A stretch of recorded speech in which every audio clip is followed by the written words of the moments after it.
Em 18 de maio de 1855, eram 8 horas da noite de uma terça-feira, quando a sessão na casa da senhorita de Planimaison começou. Em silêncio absoluto, os convidados tomaram seus lugares à mesa, mãos espalmadas sobre o tampo de carvalho. Entre os mais compenetrados estava o professor Hippolyte Léon Denisard Rivail, com 50 anos.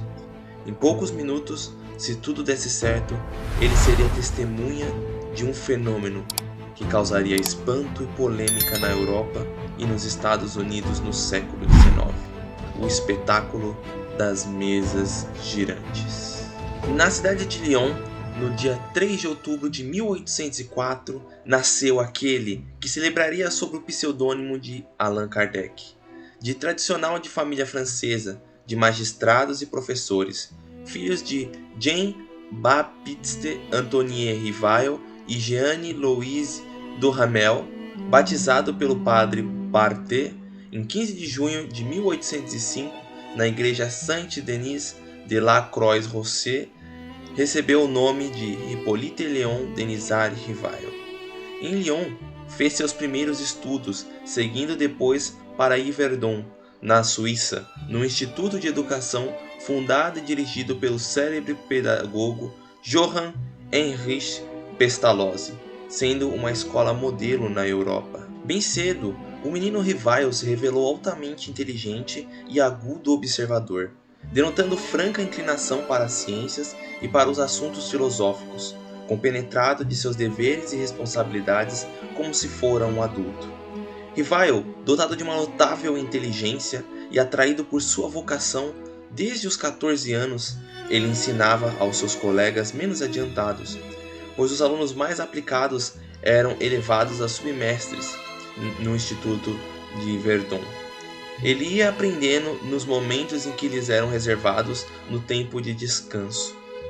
Concluídos seus estudos em Verdun, regressou para Paris, onde Rivail tornou-se conceituado mestre, não só em letras como em ciências, distinguindo-se como notável pedagogo e divulgador do método de Pestalozzi. Tornou-se membro de várias sociedades científicas. Rivail, com 19 anos, criou seu primeiro livro, pedagógico, e sendo a primeira obra entre todas as demais por ele publicadas. A obra em questão, os volumes da obra, eram recomendados principalmente para educadores e as mães de família que desejavam dar aos seus filhos as primeiras noções de aritmética. Rivail se interessou-se também nessa época pelo mesmerismo e o magnetismo animal e começou a frequentar os trabalhos da Sociedade de Magnetismo de Paris, tornando-se ele um próprio magnetizador. Lecionou como pedagogo de incontestável autoridade. Lecionava química, matemática, astronomia, física, fisiologia, anatomia comparada e francês. Conhecia fluentemente o alemão, o inglês e o holandês, assim como eram sólidos seus conhecimentos do latim, do grego, do gaulês e de algumas línguas novilatinas. Fundou também em 1828 o Instituto Técnico Rivail, modelado no recém-extinto Instituto Yverdon. Alguns anos depois, passando-se por algumas dificuldades financeiras, Rivail não se deixou abater e passou alguns anos trabalhando como contabilista, dedicando as noites ao labor na área da educação, elaborando novos livros de ensino, traduzindo obras literárias ou de estudos, principalmente traduziu obras em alemão e do inglês, embora conhecesse também holandês, grego, latim e outros idiomas. Ministrou em 1835 a 1840 cursos gratuitos em sua casa de química, física, astronomia e anatomia comparada para todas as crianças, principalmente aquelas que não tinham condição financeira para terem um bom estudo. Contraiu matrimônio com a professora Amélie Gabrielle Baudet, que era 9 anos mais velha do que ele. Culta, inteligente, autora de livros didáticos, conquistando assim uma preciosa colaboradora para o futuro, e não tiveram filhos. Rivail, como pedagogo, publicou numerosos livros didáticos, apresentava na mesma época planos e métodos referentes à reforma do ensino francês. Entre as obras publicadas destacava-se Curso Teórico e Prático de Aritmética, gramática francesa clássica, catecismo gramatical da língua francesa, além de programas de cursos ordinários de física, astronomia e fisiologia. Em torno de 1850, tornara-se moda na Europa e nos salões de Paris reunirem-se as pessoas ao redor de mesas, que giravam e batiam os pés, respondendo às perguntas das pessoas através de pancadas. Convidado a presenciar os fenômenos, no início, Rivail não se interessou pelo que parecia ser simplesmente uma diversão social. Por insistência de amigos, em maio de 1855, foi observar e percebeu que aqueles fenômenos eram reais devido a uma causa inteligente. Essa causa se revelou nas suas pesquisas e testes que foi realizando, como os espíritos dos homens que já haviam vivido na Terra. Pesquisando e fazendo mais testes, verificou que os espíritos manifestantes não eram todos iguais em conhecimento e moralidade, mas que suas informações eram muito valiosas. Durante os primeiros anos em que começaram a ser questionados os fenômenos espíritas, essas manifestações eram mais objeto de curiosidade do que motivo para meditações sérias. Prosseguindo nesses estudos, observou os fenômenos mediúnicos em todos os seus aspectos, revisou 50 cadernos e escritos mediúnicos dados pelos seus amigos, formulando perguntas aos espíritos. Serviu-se para tanto de mais de 10 médiums, especialmente as senhoritas Baldin e a senhorita Japet, deduzindo consequências dos fenômenos, explicando invariavelmente o senso crítico e o raciocínio filosófico nos estudos e experimentos que realizava.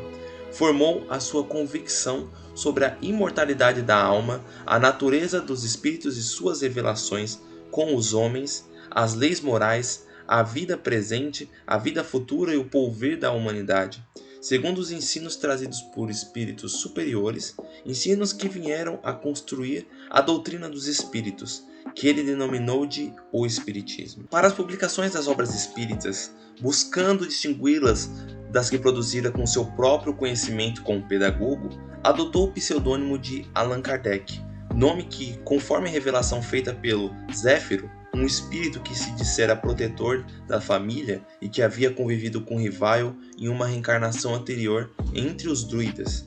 Importante observar que o próprio Kardec afirma sua parte na obra de revelar a doutrina espírita foi a de coletar, coordenar e divulgar os ensinos. Kardec não criou a filosofia espírita, e por organizar esses ensinos revelados pelos espíritos, formando uma coleção de informações, um código, é que Allan Kardec foi chamado de o codificador.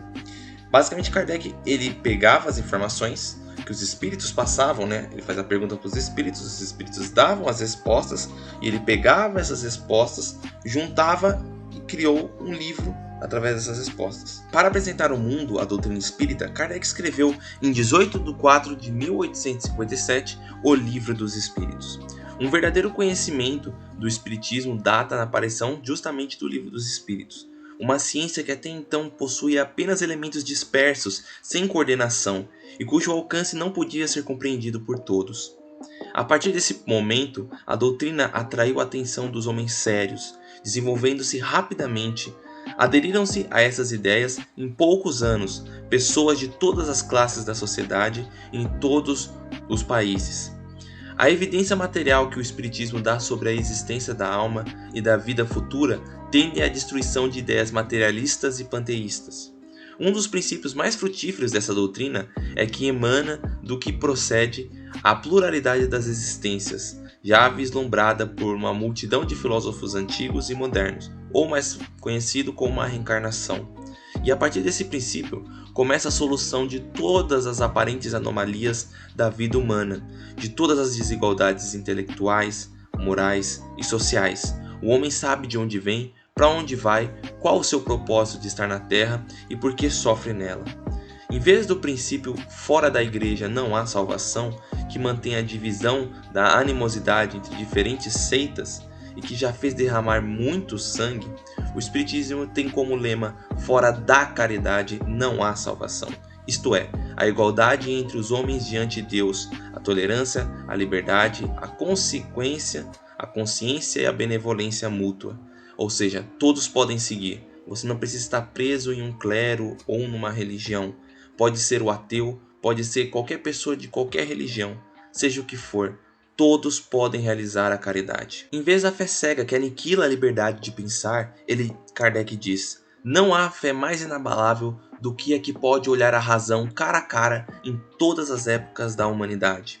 A fé precisa de um fundamento, e esse fundamento é o seu entendimento perfeito do que deve ser acreditado.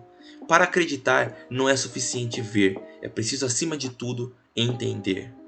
Ditou a partir de janeiro de 1858 a Revista Espírita, publicação mensal onde respondia a dúvidas e questionamentos, argumentava com seus detratores e explicava pontos da doutrina, revista que dirigiu até a sua desencarnação.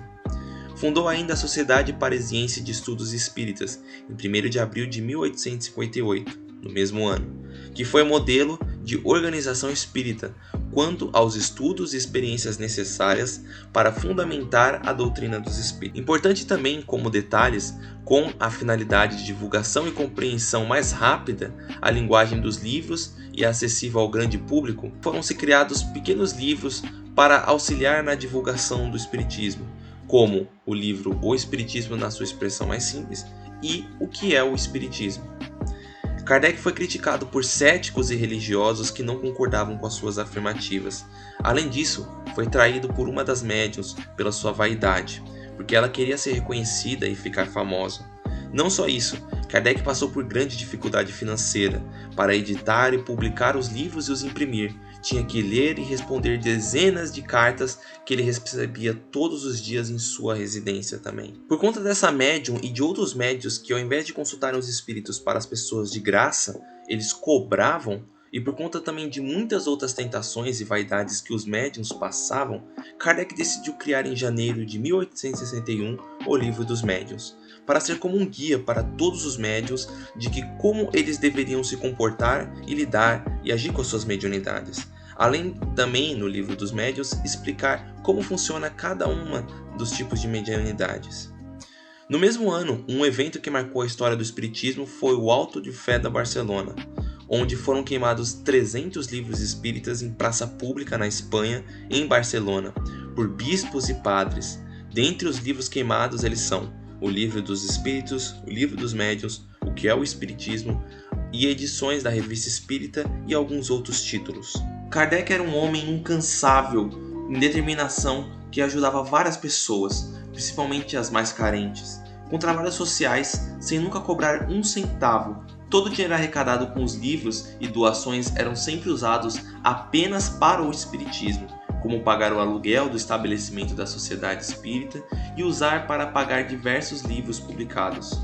Em agosto de 1863, Allan Kardec se encontrava em Cergur, para onde se retirara mergulhado em uma nova obra, a respeito da qual ninguém dera ciência do que se tratava. Essa obra saiu em abril de 1864, a terceira da codificação espírita. Teve como título, em sua primeira edição, Imitação do Evangelho, alterando a partir da edição seguinte, após observações do Sr. Didier e de outros companheiros, para O Evangelho segundo o Espiritismo. Essa obra é um ensino moral de Jesus, desenvolvido pelos espíritos de luz, em comunicações mediúnicas, recolhidas, organizadas e comentadas e traduzidas ao público pelo codificador. Basicamente, no Evangelho segundo o Espiritismo, Kardec juntava várias passagens do Evangelho e fazia comentários sobre essas passagens, à luz de muitos espíritos que traziam mensagens. Em agosto de 1865, Kardec publicou o quarto livro da codificação, O Céu e o Inferno, onde ele procura elucidar temas como o que são os anjos, o que é o céu, o que são os demônios, o que é o inferno, se as penas eternas são reais, o purgatório, o temor da morte, a proibição mosaica sobre a evocação dos espíritos, etc. Apresenta também a explicação espírita contrária à doutrina das penas eternas nesse livro. E a quinta e última obra básica da codificação do espiritismo foi lançada em janeiro de 1868. É A Gênese, os milagres e as predições segundo o espiritismo. A obra divide-se em 3 partes. A primeira parte analisa a origem do planeta Terra de forma coerente, fugindo às interpretações misteriosas e mágicas sobre a criação do mundo. Na segunda parte, aborda a questão dos milagres, explicando a natureza dos fluidos e os fatos extraordinários contidos no Evangelho, como o que aconteceram com os fenômenos, como Jesus caminhou nas águas. Kardec vai trazer a explicação. E na terceira parte, enfoca as predições do Evangelho, os sinais dos tempos e a nova geração, que marcará um novo tempo no mundo para a prática da justiça, da paz e da fraternidade. Foi em 31 de março de 1869, em Paris, em pleno trabalho de estudo e organização de novas tarefas espíritas e assistenciais, que Allan Kardec acabou desencarnando pelo rompimento de um aneurisma. Foi enterrado no cemitério Montmartre, o mais antigo de Paris. Uma multidão de amigos e simpatizantes, estimada em 1.200 pessoas, acompanhou o cortejo. Além do discurso proferido por vários amigos, depois que o vice-presidente da sociedade também pronunciou, o discurso mais memorável foi o do ilustre astrônomo Camille Flammarion. Vamos falar um trechinho do discurso dele, que é muito extenso. Ele dizia: Allan Kardec era o que eu chamaria simplesmente o bom senso encarnado, raciocínio reto e judicioso. Agora voltaste a esse mundo de onde viemos e colhes o fruto de teus estudos terrenos. O corpo cai, a alma fica e retoma ao espaço. Nós nos encontraremos no mundo melhor. A imortalidade é a luz da vida, como este sol brilhante é a luz da natureza. Até logo, meu caro Allan Kardec. Até logo. O discurso é muito mais longo e foi publicado também em uma brochura, a versão completa. Após alguns meses, membros da Sociedade Espírita de Paris e a própria esposa de Kardec, Amélie, concordaram em transferir o corpo de Kardec para o cemitério Père-Lachaise. Em Paris, o formato do túmulo de Kardec foi baseado numa construção druida e o seu túmulo foi escrito: nascer, morrer, renascer ainda e progredir sempre. Tal é a lei. Muito obrigado a todos vocês que participaram do vídeo. Esse vídeo deu um trabalhozinho de se fazer. E basicamente espero que todos vocês tenham gostado. Muita luz, muita paz a todos vocês. Peço que, se for possível, dê um like no vídeo para ajudar e se inscreva no canal. E caso vocês queiram saber mais sobre a vida de Kardec, segue algumas recomendações de leitura. O livro Kardec, O Principiante Espírita, no capítulo da biografia de Kardec, no próprio livro Obras Póstumas, também no capítulo da biografia de Kardec, na Revista Espírita de 1869, e também assistir o filme Kardec, que é uma boa recomendação para vocês conhecerem mais da vida do nosso querido codificador. Então, muito obrigado a todos vocês, fiquem com Deus, um grande abraço e até o próximo vídeo.